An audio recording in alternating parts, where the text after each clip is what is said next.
কেউফালে গুজৰি গুমৰি আহিলে বান উটুৱাই নিলেহি গাঁওখন সুখৰে ঘৰখন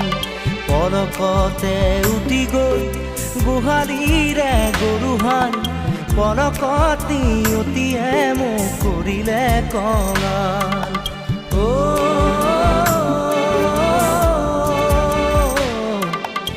উটুৱাই নিলেহি গাঁওখন সুখৰে ঘৰখন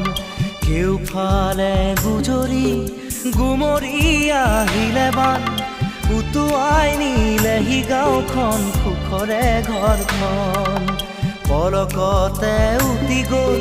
গোহালিৰে গৰুহাল পলকত নিয়তিয়ে মোক কৰিলে কঙাল